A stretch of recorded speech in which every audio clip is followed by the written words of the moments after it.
NCD কি? NCD screening আমি কিয় কৰিব লাগে? এনসিডি মানে হ'ল নন কমিউনিকেবল ডিজিজ বা অসংক্ৰামক ৰোগ, অৰ্থাৎ যিবোৰ বেমাৰ হ'লে এজনৰ পৰা আন এজনৰ দেহলৈ বিয়পি নাযায়, যেনে উচ্চ ৰক্তচাপ, diabetes, cancer, heart disease, stroke etcetera. অসংক্ৰামক ৰোগ দেহত হৈ থাকিলে ইয়াৰ বহু পাছতে লক্ষণবোৰ ফুটি উঠে। এবাৰ ধৰা পৰাৰ পিছত চিকিৎসকৰ পৰামৰ্শ লৈ ৰোগ নিয়ন্ত্ৰণ ব্যৱস্থা কৰিব পাৰি। মোৰ বয়স বৰ্তমান 40 বছৰ। মই এনচিডি স্ক্ৰিনিং কৰিব পাৰিমনে? যদি পাৰোঁ তেনেহ'লে মই সাব চেণ্টাৰলৈ কি লৈ যাব লাগিব? হয়, নিশ্চয় পাৰিব। 30 বছৰ উৰ্ধৰ পৰা বৃদ্ধ বয়সলৈকে সকলোকে এই এনচিডি স্ক্ৰিনিঙৰ সুবিধা প্ৰদান কৰা হয়। প্ৰতি মঙলবাৰ আৰু শুক্ৰবাৰে স্বাস্থ্য কেন্দ্ৰবোৰত এনচিডি স্ক্ৰিনিং কৰা হয়। পৰীক্ষাৰ বাবে সাব চেণ্টাৰলৈ লগত একো লৈ আহিব নালাগে। মোৰ বয়স বৰ্তমান 35 বছৰ।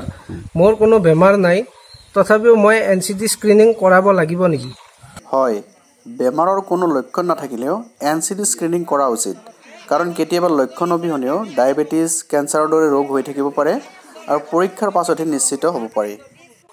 এনচিডি পৰীক্ষাত স্বাস্থ্য কেন্দ্ৰৰ পৰা কোন ব্যক্তি উপস্থিত থাকে?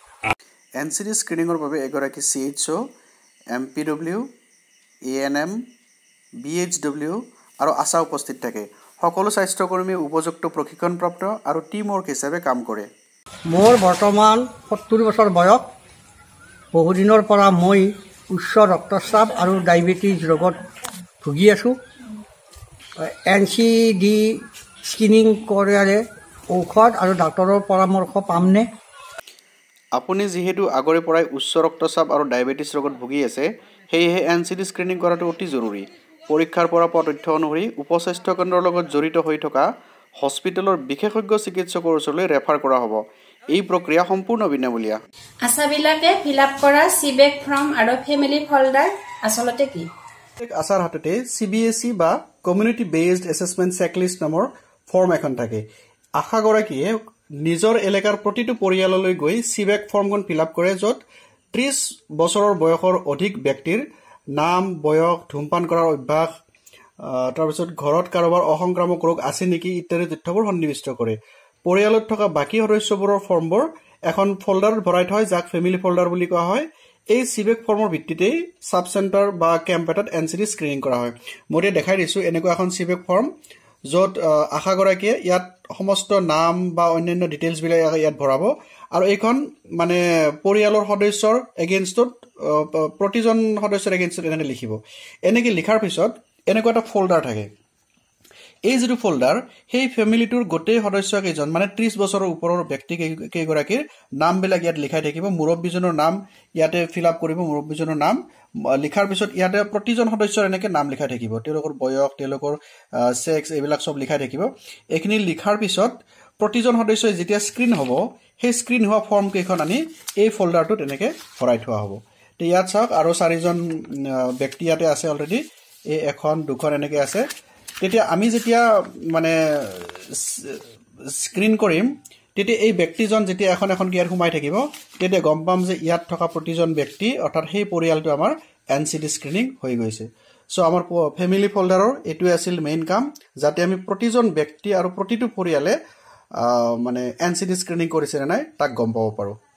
মোৰ বৰ্তমান বয়স 25 বছৰ। মোৰ হাই প্ৰেছাৰ আছে। মই এনচিডি স্ক্ৰিনিং কৰিব পাৰিমনে? বয়স 30 বছৰৰ কম হোৱাৰ বাবে আপোনাক এনচিডি স্ক্ৰিনিঙৰ অন্তৰ্ভুক্ত কৰিব নোৱাৰি, কিন্তু স্বাস্থ্য কেন্দ্ৰলৈ গৈ বিনামূলীয়াকৈ ৰক্তচাপ পৰীক্ষা নিশ্চয় কৰাব পাৰিব আৰু চিকিৎসকৰ পৰামৰ্শ ল'ব পাৰিব। মই মাত্ৰ কেৱল এবাৰে এনচিডি স্ক্ৰিন কৰিব লাগিব নেকি?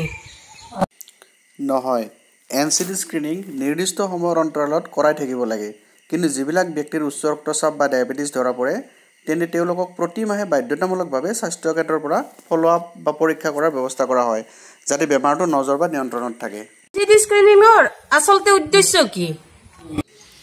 আমাৰ সমাজৰ যাতে প্ৰত্যেকজন ব্যক্তিয়ে সুস্বাস্থ্যৰ অধিকাৰী হয় আৰু নিজৰ অজ্ঞাতে যাতে কোনো অসংক্ৰামক বা ভয়াৱহ ৰোগৰ চিকাৰ হ'ব নোৱাৰে, তাৰ বাবে আগতীয়াকৈ পৰীক্ষা অৰ্থাৎ স্ক্ৰিনিঙৰ ব্যৱস্থা চৰকাৰ তথা স্বাস্থ্য বিভাগে হাতত লৈছে।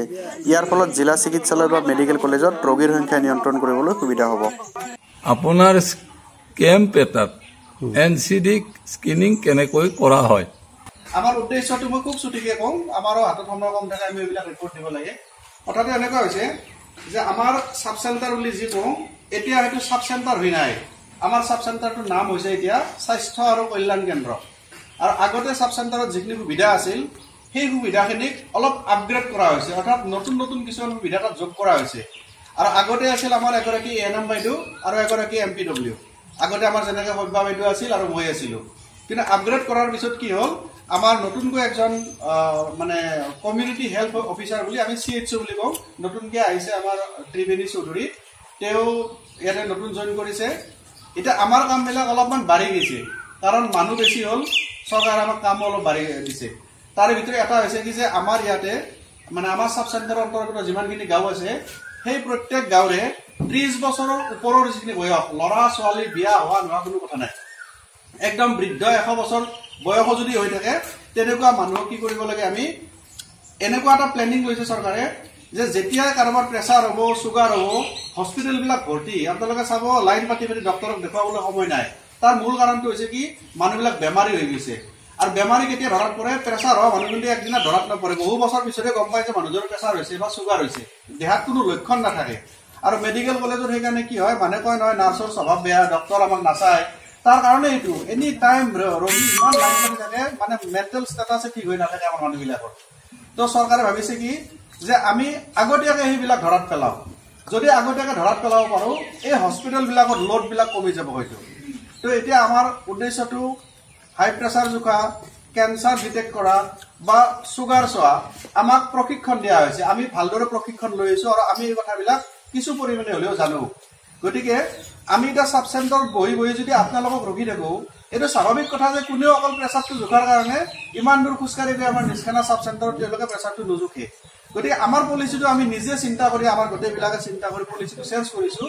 যে আমিতো ডিউটি সদায় কৰোঁ ৰাতিপুৱা সদায় আমি 9টা বজাত ঘৰৰ পৰা ওলাই আহোঁ তেনেহ'লে আমাৰ ডিউটিটো সাব চেণ্টাৰত বহি থকাত কৰি গাঁওখনত কিয় নকৰোঁ অৰ্থাৎ আমি ডিউটিয়ে কৰিছোঁ আপোনালোকৰ গাঁৱৰ মাজত আমি তাত বহি থাকিলে হয়তো আমি আপোনালোকক সকলোকে নাপালোঁ হয় কিন্তু আজি সকলোকে পাইছোঁ গতিকে এই পলিচিটো আমি নিজাকে চিন্তা কৰিছোঁ আমাক কোনেও ডিৰেকশ্যন কৰা নাই এনেকৈ প্ৰত্যেক মানে মঙলবাৰ আৰু শুক্ৰবাৰ আমাৰ এনেকৈ প্ৰেছাৰ জোখা আৰু চুগাৰ চোৱা দিন আমি কি কৰিম আজি ভদ্ৰাবিলত আহিছোঁ অহা শুক্ৰবাৰে যদি দিন খোলা হয় বতৰ ভাল হয় চব যদি ঠিকে থাকে অহা মঙলবাৰে শুক্ৰবাৰে হয়তো আমি চাৰাবলীক যাম তাৰপিছত লক্ষপুৰ যাম পাতিকাৰা যাম পখুৰা যাম নিষ্কানতো এনেকৈ কৰিম প্ৰতি মঙলবাৰ আৰু শুক্ৰবাৰে আপোনালোকে আমাক সাব চেণ্টাৰত নাপায় আপোনালোকে আমাক কোনোবা এখন গাঁৱত পাব যেনে আজি আপোনালোকৰ গাঁৱত আহিছোঁ আৰু এইখন গাঁৱত আজিয়ে শেষ নহয় আমাৰ গাঁওখন যেনে আজি ভদ্ৰাবিধা কালি পাতিকাৰা এনেকৈ ঘূৰি পেলাই যেতিয়া ৰোটেশ্যনত আকৌ ভদ্ৰাবিধাৰ নামটো আহিব আমি পুনৰ আপোনালোকৰ ওচৰত আহিম আৰু আজি যদি কাৰোবাৰ চুগাৰ ওলায় সেই চুগাৰ ওলোৱা মানুহকেইজনক বা প্ৰেছাৰ ওলোৱা মানুহকেইজনক